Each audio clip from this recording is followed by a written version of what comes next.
Hello everybody, thanks Tyler for introducing moment of inertia. Now I'm going to introduce a similar concept called radius of gyration.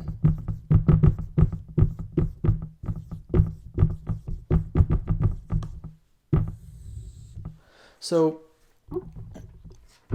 gyration sounds weird, but just imagine it as rotating around an axis. That's really all you have to imagine it as. And I want you to draw the same graph that you did before with the x, y, z. And I want you to draw it again with that same rectangle lamina. So a high-level understanding of what the radius of gyration is if all of the mass in this lamina was concentrated at one point, the radius of gyration would be that the place where you push it and it goes where you most want it to go, either around the x-axis or around the y-axis. And the radius of gyration is that point where all of the mass would be located in that one spot. However, rather than being related to center of mass, it's more related to inertia, which is why we get the formula for radius of gyration. So the actual definition is that if you were to choose one point on this lamina, it's the point where the moment of inertia is the same as the lamina as a whole. But that's kind of a weird definition to grasp. So all I ask is that you know how to use the formulas and you know how to apply them. So about the y-axis, it would be an x value, remember, because if it's along the y-axis, you have x values to where you want to rotate, where the mass is concentrated around this so that it changes how it rotates around the y-axis. X double bar, which is what the radius of gyration is notated as, equals the square root of the moment of inertia with respect to the y-axis over the mass. And it is the same thing for the x-axis. And like I said, it's more related to inertia than center of mass, which is why the formulas look this way. So about the x-axis, again, it's a y value for the same reason, and it's the moment of inertia with respect to the x-axis for similar reasons, but I'm not going to go into those reasons right now because I think it's more important just to know how to do it. I'm going to go straight into an example now. Example 4.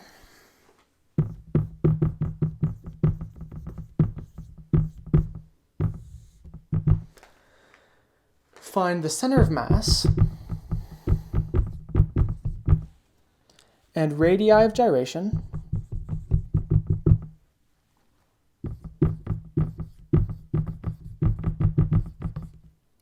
for lamina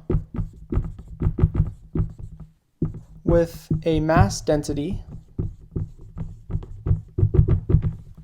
rho equals y, rho of xy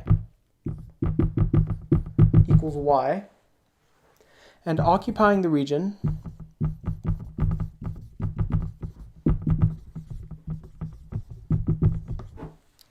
of the points 0, 0, 3, 0, 0, 2, and 3, 2. So that's 0, 0, 3, 0, 0, 2, and 3, 2, if you can't read it. First, let's graph it. That's always the first step, at least when you can. So you know that all the points are positive, so you can forget about the negative axes. First point is at 0, 0, 3, 0, 0, 2, and 3, 2. So you get a rectangle, which is nice, because when you integrate over it, it's really simple, and all of the bounds are just constants. So in this case, this is what the rectangle would look like, and sometimes this is impossible to do, but in this case, the mass density function is rho of xy equals y. So we can, if you try to visualize that, it would mean that the density gets higher as the y value gets higher. So this would be 2 and this would be 3. That's a 3. So if you'd want to draw it, the density would look like this. As you get lower, the density gets lower too. So just keep that in mind. You might have some ideas about why I mentioned that, but we'll come back to that after we do the next thing that's always on up on the list of things to do. So first, if you can, graph it. Then find the mass. Finding the mass is almost always the first thing you want to do. In this case, it doesn't really matter if I want to integrate like this or like this, but in this case, I will go like this. So the outer bounds would be 0 to 2, the inner bounds would be 0 to 3 of the density function y dx dy, which is equal to 0 to 2. This is with respect to x, so it would be y times x from 0 to 3 dy, which is, and that would just be 3y, so 3y, integral of that would be 3y squared over 2 from 0 to 2. And if we think about that, that's just 12 over 2, which is equal to 6. So the mass in this case was 6. I'm going to erase everything now just to have more space. Besides this, I'm going to keep the graph up really quickly. So the mass is 6. Okay. The reason I kept this up is the first thing that we wanted to do is find the center of mass. And sometimes I tell you that there is symmetry when the density function is constant. In this case, it's not constant, but you can still see a symmetry from left if you cut a line right there. So if you were to actually cut a line through the center, the mass would be equally concentrated on both sides. And you can see that geometrically with this picture. And the place where that is, the x-coordinate, is just, which would also be x bar, because the center of mass is 3 over 2. You could just do 3 minus 0, divide that by 2 to get the center. So x bar equals 3 over 2. Remember that that was also my over the mass. So now we don't have to do some more integrals and find my. All we have to do is find mx to find y bar. Okay. So I'm going to erase this. And the next step is to find mx, m sub x. Okay. Mx is the integral from 0 to 2, 0 to 3. Since it's m sub x, around the x-axis, it depends on the y-coordinate, so that's why we have y, times the density function, which is also y, and it's dx dy, because 0 to 2 is the y.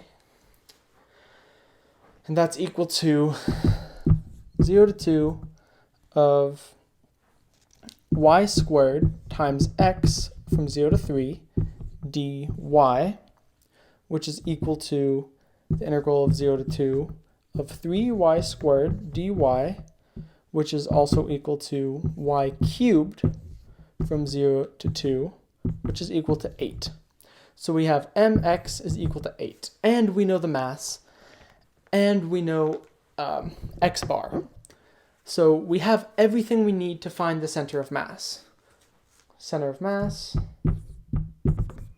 equals x bar, y bar equals 0, 8 over 6, or not 0, sorry, 3 over 2, 8 over 6, which is just 3 over 2, 4 over 3. And there's our answer for center of mass. Now we're actually going to move on to finding the radii of gyration.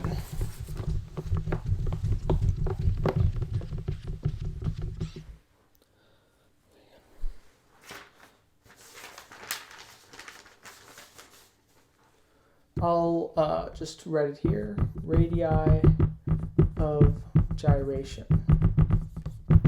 First, we need to find the moments of inertia because that was in the formula for radii of gyration. And I sub x is, we can just do the same integration from bottom to top. So it would be 0 to 2 for the y, 0 to 3 for the x, and then the formula is y squared times y, remember that formula from Tyler, dx dy, which is equal, and these integrals are pretty easy.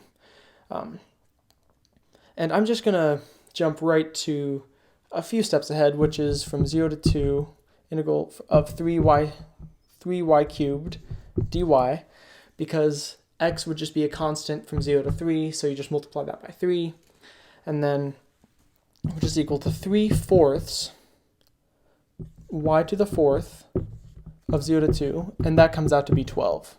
You can take my word for it. I sub y is the same thing, except with x squared times y dx dy, which is equal to the integral from 0 to 2 of y times 1/3 x cubed from 0 to 3 dy.